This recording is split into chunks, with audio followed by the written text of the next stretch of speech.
Hello and welcome to Leadership PRN. This is the Dalhousie Faculty of Medicine podcast for leaders, both new and established. My name is Dr. Lara Hazelton. I'm a psychiatrist in my clinical practice, and I have an interest in leadership and medical education. Today, I'm very excited to have with me somebody that I've known and worked with for quite a while, Dr. Ian Epstein. Hi, Ian.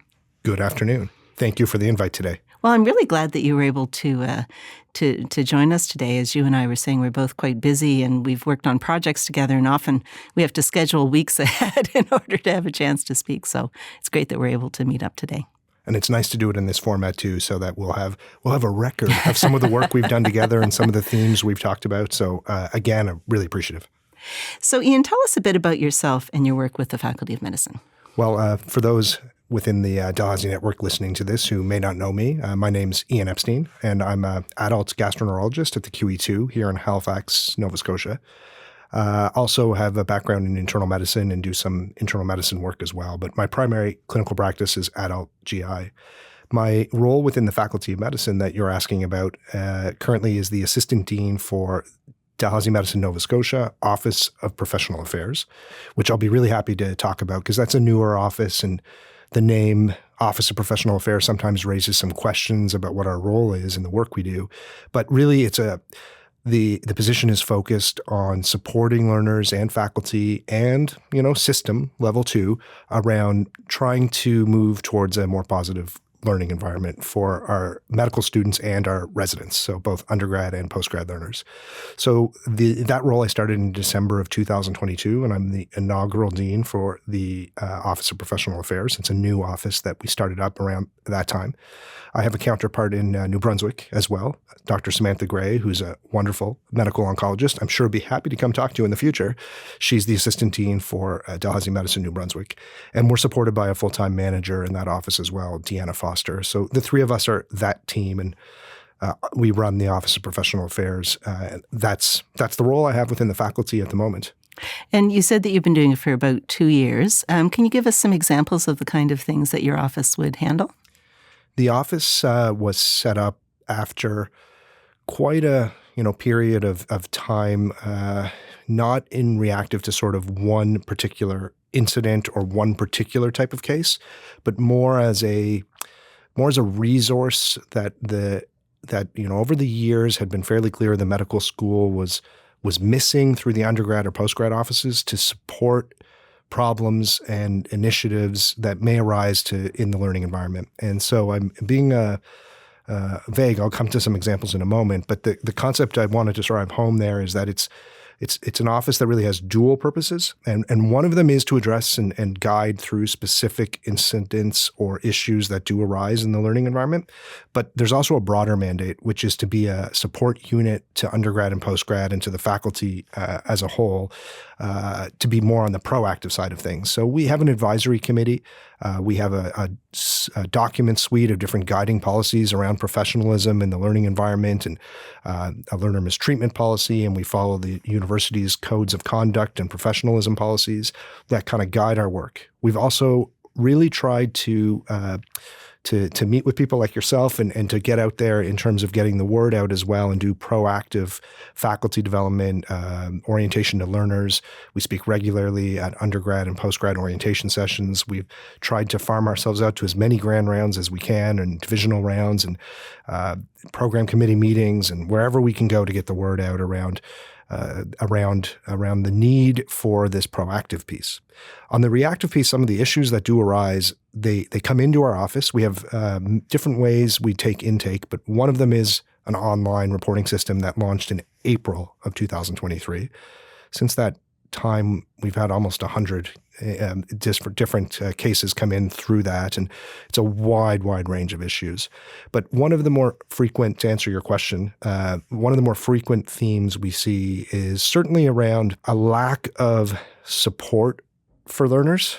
So that may manifest in different ways, but it generally, the idea is a medical student in the clinical context, a clinical clerk, or in the residency context, it's a resident, feels like they're not getting the support they need for their learning to proceed in a positive way. And sometimes that's an actual physical support. Like we've had complaints, there's nowhere for them to chart or write or find a locker. But more often than not, it's the cognitive kinds of supports they need in terms of positive encouragement. And so harassment is certainly something the most common thing we would see would be concerns around harassment within the learning environment. And when you say harassment, is this harassment of learners by staff or faculty, patients? All of the above. And it's a wonderful question because I in the office think that there's an assumption sometimes that we were set up to be reactive to staff harassing learners. And that's not the case. And that's why I started with a bit of the history of the preamble that we're here as a support unit to better the learning environment, not as a reaction to one specific thing. There is tension and difficulty, and people can feel lack of support and can feel harassed in all of the different scenarios. And so, yes, we do see instances where a learner will say they feel they were harassed by a faculty member. That does occur, but it is not exclusively that. And so we're not the office for medical students and residents to complain about faculty. We're the office to support a positive learning environment. And that means we see all kinds of different complaints and concerns come through our office, including a lack of support or concerns around harassment between two learners. One might be junior, one might be senior. Sometimes they're even at the same level. Between residents or students and faculty, that certainly occurs. Students and residents. And we have seen it with students, and I'm using the term students broadly to represent undergrad and postgrad. That'll probably be easier than having to repeat medical student and resident over and over again. So we'll just talk about learners or students, which can be clerks or residents. But they do sometimes feel that from patients and do sometimes feel that from the other health professionals that work within usually the hospital context. So nursing it would be the most frequent other group that they would interact with. So that would be the most common scenario would be from nursing, although by no means is that meant to be, specific nursing. Certainly we've seen instances from other allied health like physio or pharmacy, but just the frequency of interactions are much higher with nursing staff. And what would happen after somebody brings these things to the attention of the OPA? One of the challenges that the Faculty of Medicine, I think, faces in terms of trying to react and guide and support complaints or concerns that come in the clinical learning environment is the complexity of that environment and the number of different parties, therefore, that might be involved. So there's the university, there's the hospital, there's the private practitioners, there's a department, there's sometimes a division, there might be undergrad and postgrad. And so one of the challenges we faced was trying to develop a process that's going to be as clear and painless as possible. So we spent a lot of time, myself and Samantha Gray and Deanna Foster, who I've mentioned, who work in the office with me, as well as our advisory committee, trying to come up with a guide and a process to take people through how it might go. And a lot of attention was paid to where is going to be the most appropriate place for us to take these concerns, because it's not always going straight to UGME office or PGME office. In fact, when you look at it, rare it actually goes up to those levels, like to the associate dean for undergrad or the associate dean to postgrad. Sometimes it has to, but often we can try and deal with these more at point of care by taking them right into the clinical context where the concerns are occurring. So the process generally works by identifying a person or persons of meaningful authority, or PMA is the acronym we use a lot for that. And so my team will deliberate, and our role is to support the learner that comes forward, or if it's not a learner, the faculty that comes forward, to try and work with them to identify who the most appropriate person of meaningful authority would be, or persons. And once we do that, we bring the complaint to them. And it's not always about an individual. Sometimes it's about a rotation or a unit or a space or something. And even when it's about an individual, that individual would have a person they report to. So we would usually start with that person of meaningful authority who can help us navigate some of that complexity, and almost always is already aware of the issue and may already have a few things that they're already working on that we can help guide and support. And so that's generally how the process works. There's an intake. We will usually get that, as I said, through a website. and we'll deliberate over it, usually in a fairly timely manner. And once we have kind of thought about it, we will send those complaints forward to a person of meaningful authority. And that's always done in consultation with the person who came to us to respect their confidentiality around the process and to respect their input into the process, with the exception of anonymous complaints where we truly don't know who that complaint came from. We can talk about that. There may be a lot of follow-up questions on that because it always generates interest that we take anonymous complaints, but that was felt to be an important part of trying to address learning environment concerns for medical learners. One of the barriers in the past had been that fear of speaking out because of the high-stakes nature of things like the CARMS match or fellowship applications for residents or applying for jobs and not wanting to be seen as a troublemaker. Keep your nose down, get the work done. So we have felt and put in place a system to allow anonymous reporting is very important. And there are limits to what the anonymous reports can do. And one of them is often we can't interact with the person who came forward and come up with a collaborative plan around how to take it forward. And sometimes we have to just make that decision, therefore, unilaterally. And when it goes out of our office to the person of meaningful authority, the amount of information in an anonymous report is often lower, so sometimes it's less actionable. But it's still important that we have that as an option for our learners.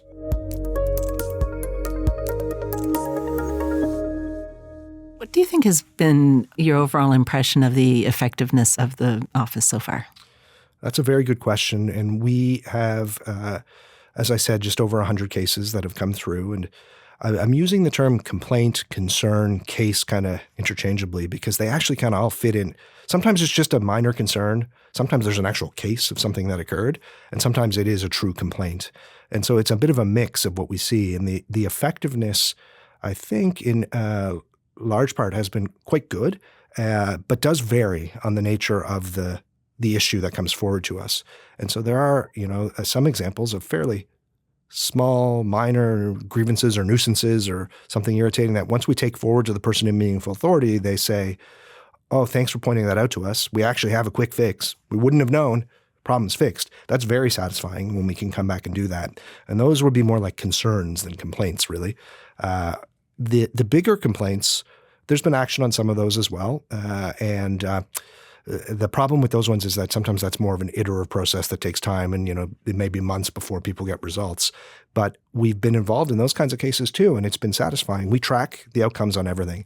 Deanna Foster, who manages our office, has a incredible, very secure, confidential, but incredible database that she's keeping in our office securely, where the concerns and complaints are all tracked, including the time to a resolution, the nature at a high level of the resolution, and satisfaction from our office around whether this is kind of a good outcome or not. And one piece of data we don't have is user survey yet. What the satisfaction rate on the use of our service would be by the 100 or so people that have come forward, but we can infer from the narrative types of notes and data that we take when we do our follow-up visits that it's generally been pretty high because we are tracking that. One of our other pieces of our mandate is to, as part of our process, go back to the person who first came to us with the concern to close the loop. Again, unless it's purely anonymous, and that's not possible. But when we know the name of the person, or when, even if they're anonymous, you can actually interact with us in our online platform. Some anonymous people don't do that. They put it in, they never look at it again. But if they do, we can go back and forth with them. Or if we know who they are, then we're usually meeting with them. And then we keep them up to date, and we always have a closing, whether it's a meeting, a phone call, an email, or an interaction in the platform. There's always some form of a communication to close the file that generally includes some sort of a question like, hopefully you found that useful. And the answer is generally yes. So we've been really proud, I think, of the work we've done, and we feel we are meeting the need that was there in the medical school and the mandate that was put before us before we started. So what do you think leaders can do to address issues of learner mistreatment? The invite to come speak to a leadership podcast was very wise on your part because the role of being a leader within the Faculty of Medicine and within medicine these days is quite difficult and challenging, and there's a lot on your plate. But one of the areas that do fall to leaders is around the supervision, the culture, the the experience of the learning in the learning environment. Because when we identify a person of meaningful authority, more often than not, it's a leader, whether it's a clinical leader, an academic leader. It's going to be someone like a department head, a division head, an assistant dean, an associate dean, a VP medicine, a rotation leader, a program director.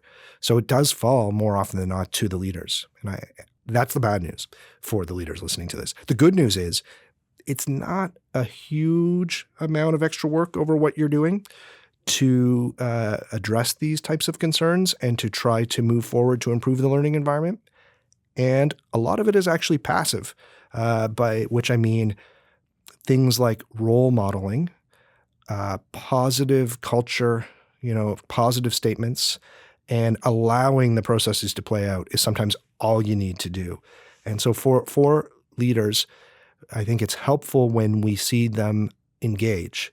And sometimes that means being a little more passive and letting the meetings play out and letting the information come to you and listening and then reflecting back rather than trying to immediately quickly solve everything in a reactive type of a way, or even worse, shutting down and being defensive and saying, we already dealt with this problem 3 years ago. Why are you coming back to me? What we like to see from leaders and what works better and what ends up being more positive is, thanks for coming. We're already sort of working on this more often than not. Please give us more information. Please allow these meetings to take place. How can I support you? So very simple things like that from leaders really make a big difference. And then as a leader, role modeling that positive, open, inclusive type of approach to dealing with learning environment complaints really goes a long way and sets the culture from the top down. So simple things like inviting us to come speak at your departmental or divisional meetings, that sends a message. Simple things like the sort of language you use when interacting with your team or with learners as a leader is reflected and then role modeled down to others. And simple things like if you do get a concern, welcoming it and talking with us. And one of the messages we want to have is we're not here to get anyone in trouble. We are not the provincial registrar. We are not the police. We are not the patient safety quality service. We're a learning environment support unit. So if we're coming to leaders, it's at the request of someone who's come to us because a problem has been identified with the goal that we want to try to make it better, not get anyone in trouble. So acknowledging that and working with that as a leader really goes a long way.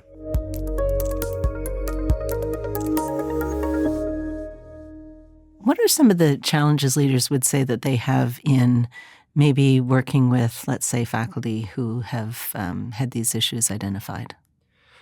The flip side of a lot of the content I was discussing around being open and inclusive and ready to engage and trying to improve the learning environment, the flip side can be true where individual faculty member might be resistant to that and not as open to the concepts of they're doing anything that could be improved upon. I don't want to say anything wrong. It's just sometimes people aren't even willing to admit there's anything to improve upon. Sometimes you will see some instances that come forward where, say, there's a repeated pattern, for example. And in that, one of the more common themes would be the individual or the unit, because it's not always a person. Sometimes it's a learning environment, like a unit, a broader culture. But they're not – the repeated patterns are the same issues over and over again because sometimes you see there's a lack of willingness to even admit that there was a problem there to fix in the first place.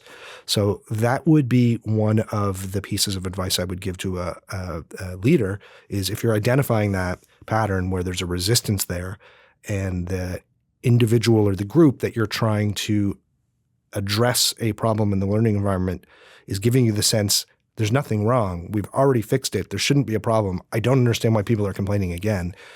Try to break that down. Try and dive into that and explore what that is and call that out and acknowledge that, but in a positive way. If this is a learning environment issue coming from my office, we're not trying to get anyone into trouble. We want you to get that message across that they're not in trouble. Try and break down that defensiveness. One of the many reasons why we've taken that more restorative approach, not getting one in trouble approach, is because the approach of you're going to be in trouble, you have to fix this, gets people defensive, walls up, unwilling to change or acknowledge that there's a problem. Higher stakes, nothing really will ever change under that. Sometimes it's called for that in a very, very severe case. that you may need to go a route like that, but that would be a different scenario. That would be like removing learners from an environment or from a teacher. And that's not our business. That does occur, and sometimes that might initiate with a concern from our office. But that's thankfully a very rare event and would always be rising up to the level of an associate dean, an undergrad or postgrad to make those kinds of calls. When we come to someone, we're really not asking for that. We're asking for an acknowledgement that something has gone off a little, and a discussion and an openness to trying to tweak it or change it. When we come to you and it hasn't escalated to the level of an associate dean, that's what we're looking for. So trying to break down that resistance would be one of the key takeaways from this.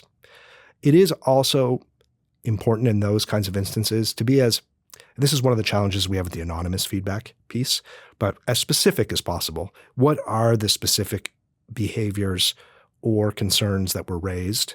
Provide documentation. So we take documentation in and we share that. And it is helpful when you can present someone with the document and the specific information and then say, these are the things we want you to change. Limits there with the anonymous piece, but certainly if there's repeated patterns and it's iterative over time, eventually that might build up even with the anonymous reports. Do you think that there's particular reasons why these problems recur? Because as you say, sometimes it's an easy fix. Sometimes it does seem to just persist over a long period of time. You said maybe people don't acknowledge it, but why don't people acknowledge it, do you think? Well, that's a tough question. And I would like to be optimistic. And as we get closer to the end of our chat, end on more of an optimistic, positive note. But I'd like to be optimistic that it may be partly because there historically have not been mechanisms like what I'm discussing here to try and address this.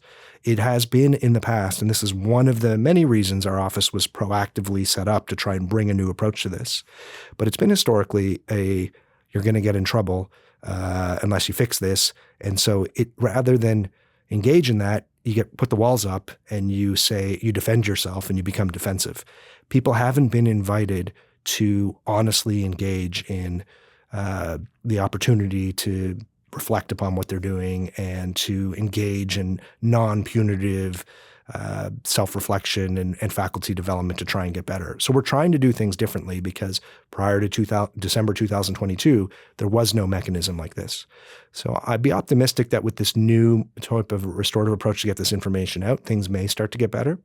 Certainly, people are working in high-stress environments. We know burnout is high. We know there's a lot on everyone's plate. And so people do also tend to fall back into their old patterns.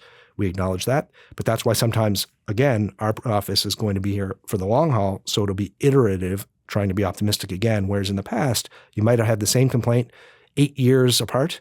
Now you may start to see patterns emerge more quickly because learners are coming to us more frequently and feel more safe doing so. So that might be another positive change that allows us to stay after some of the people that, they keep slipping back into their old patterns. And we would come to them sympathetically because we understand people are stressed out and it's high stakes and they got a lot on their plate and trying to engage in a lot of faculty development to improve their teaching style or improve their language can be difficult. But we're going to stay after some of those repeated complaints.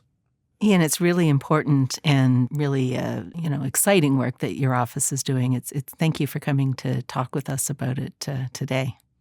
We'd be happy to come back anytime. If you get a big response to this and you get a ton of questions, I know this format works really well as a nice intimate chat. But I do know the rest of my office would love to come chat with you at any time too. They offered, but they were happy also to push me forward as the spokesperson for today. And again, thank you for the opportunity to get the word out about our office and share a lot of what I've been doing over the last nearly 2 years. And that's another episode of Leadership PRN. If there's a topic you'd like to hear covered or someone you'd like me to speak to, feel free to reach out to me at lara.hazelton@dal.ca or lara.hazelton@nshealth.ca. Until next time, take care.